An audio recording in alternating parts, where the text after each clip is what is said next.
Hola everyone, it's Helene. Obviously I was out for a run slash walk, actually more of a walk, but that's okay. I can still move. And some days that's as good as it gets. Anyway, yeah, I was just out for a little run, and welcome to my little video blog. And maybe nobody cares, and that's okay. If you don't, you can just scroll on by.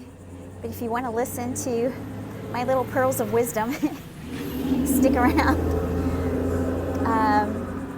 Y'all know I talk about how life is up and down all the time, and oftentimes I feel cursed instead of blessed, and almost like a crash test dummy for life. And it's like God sends me into all the worst experiences, but helps me through them so that I can kind of guide other people out of the similar situations.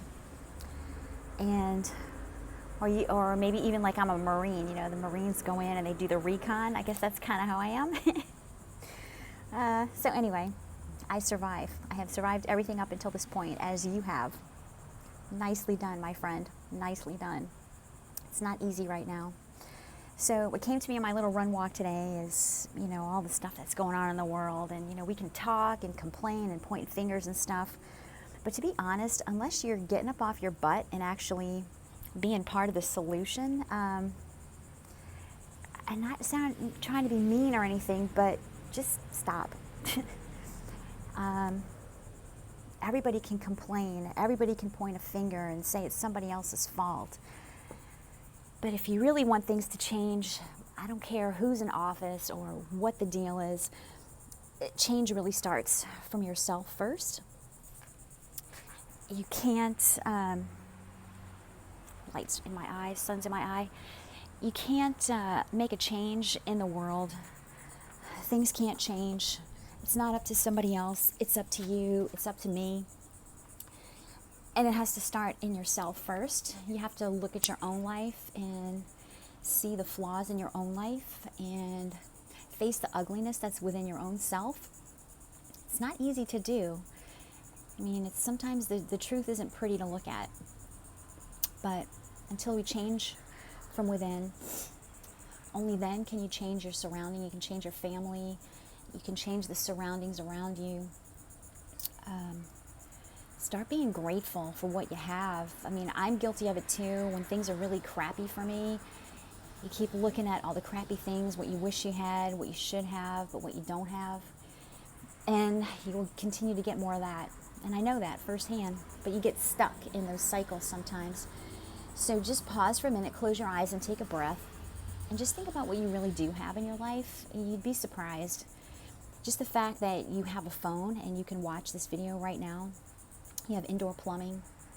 You have safety. You have running water that's basically clean.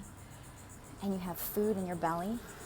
That's better than, I don't know what the statistics are, but I would have to say you're better than probably 2/3 of what the world's population has going on. So you're pretty freaking lucky, to be honest. If you have a car, that's even a bonus. My Guatemalan neighbors across the street, she and her kids that are like 18, 19, whatever, I see them every day on their bikes with mops and brooms and cleaning supplies, going to clean houses to make a living. My neighbors upstairs, the husband and wife, they both work 2 jobs to take care of their 2 kids. They're from Haiti. So, you can look at life 2 different ways. You can say, poor me, which I do on many times, but I don't stay there. My friends don't let me stay there. God doesn't let me stay there. So be part of the solution. Love yourself first. I'm going to post a thing that I saw earlier today that really spoke to me, which is about speaking to yourself like you loved yourself, or like you loved someone else, how you would speak to somebody else that you loved.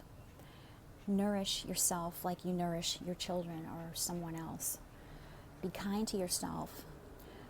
Speak to yourself like you do to someone that you love. I know I'm guilty of that. I rip myself apart all the time. But we need to stop doing that, because we're not going to change, and start really believing. We can speak the words all we want, but until you actually believe it with conviction, believe it with all your heart, that good things are coming for you. Unless you believe that, it's not going to happen. And I can tell you that again from firsthand experience. And it's not easy, I know, when you're in the trenches of despair and hopelessness and you want to end your life. Trust me, I've been there too. I know that feeling. But just believe that that's not forever. Life is ebb and flow. It's up and down. And just hold on and just trust that what's meant for you is not going to miss you. I promise. That's why I put that up yesterday. So, like for me, yesterday, I had this job interview that turned out to be more than I expected. And I'm so blessed for that. And then, I'm worried, or was worried. The summer's going to be really hard for me. And I need to change that. Summer's going to be great for me. It's a great summer already. See, I need to change my speak. But I was thinking that summer was going to be hard for me and I wasn't going to be able to pay all of my rent for the summer and bills and forget about going home to New Orleans. But there again, I had that little blessing yesterday with that job interview. And then I go to my mailbox, and in the midst of the bills from the surgery center for my back, which that was no surprise, I knew that was coming, but in the midst of all of that was something from the Mazda dealership. And I thought, oh crap, what did they forget to bill me for? What do I owe them now? Again, I need to change that speak. So anyway, I open it up, and it's actually a refund check for what was left on my extended warranty.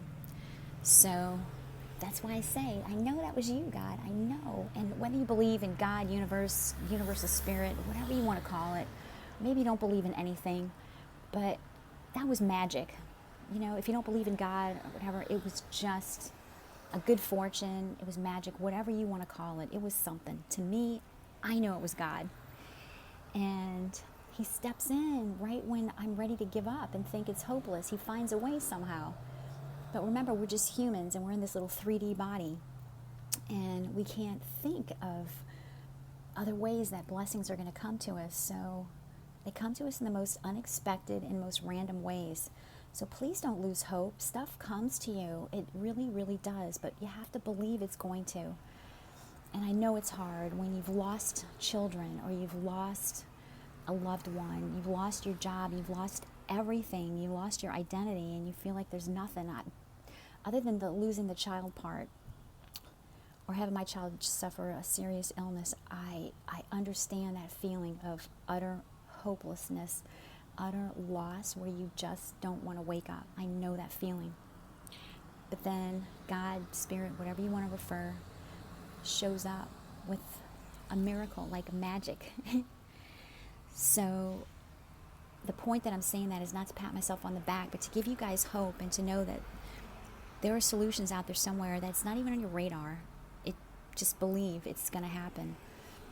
What's meant for you will never miss you. But the thing is, it has to be in balance. It can't be all give. It can't be all take. It has to be balanced. So I have helped my neighbor upstairs on occasion before, and they always pay me back. But I never worry about that part. If they can, they can. If they can't, it's okay. So I was able to help them again because they have a sick family member out of the country, and I'm able to help them. And I know they're going to pay me back, but I'm not expecting that. I don't care about that. But the point is, this blessing not only blessed me, but it's blessing another family too. So if we can learn to let go of control of how a situation is going to play out, let go of control of how a situation should be, how a relationship should be,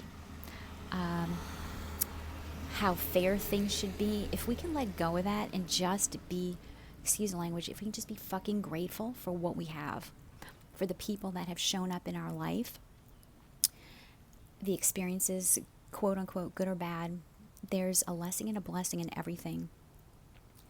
And just be kind to each other, just be nice to each other, be nice to yourself. I critique myself and put myself down way too much. I'm better than I was, but I still need to work on that. Believe that you are worthy of good things in your life, so then you can be a blessing to somebody else. We can't depend on a government. We can't depend on another person, a job, a situation that's going to make things better. We have to take the bull by the horns and do it ourselves. So be kind to your neighbor, smile at somebody, be nice to yourself, nourish your body. think of food as love. So you're feeding yourself love. I mean, that's the only way we can change the world. It's not hopeless. Maybe I'm naive and stupid, but I don't believe we're past the point of no return. So take a stand for love. Stand up. Be nice to yourself. Be nice to your kids. Help people. Smile at people. You'd be amazed at what comes back to you. Again, not that you're doing it to get something in return, but it just happens that way, and you end up having everything that you need. There's no need to be in control or to hold on to things so tightly, because if you let go, the opportunity is going to be gone. Well, maybe that opportunity wasn't meant for you. There's something better meant. So let go of the control and worry of how things are going to play out, and just know that they are going to play out in your favor. God, the universe, universal spirit, higher self, whatever you want to call it, has your back. Believe that. It has your back. For me, I believe in God. God has my back. He sees me. He knows me. He knows what my struggles are. He knows what's best for me. He's not going to give me the person or the job that's not right for me. That's not going to point me in the direction that He wants me to go, to spread His word of love and hope. So I trust Him with all my heart and soul. And all the right people are showing up in my life, have shown up in my life. All the opportunities and things that are meant for me to help me grow have shown up, even disguised as difficult situations. They've actually been the best things for me, because those experiences are where I've grown the most and learned the most. And I can tell you, when someone else is going through that situation, I can tell you, I've been there, I know what you're going through, and actually really mean it. So I love you guys. Go out and do something nice for the world. Put those positive vibes out there. And you're doing a great job. I am proud of you. And I love you. And I wish you all the best. And I want the best for you and your families and for the world.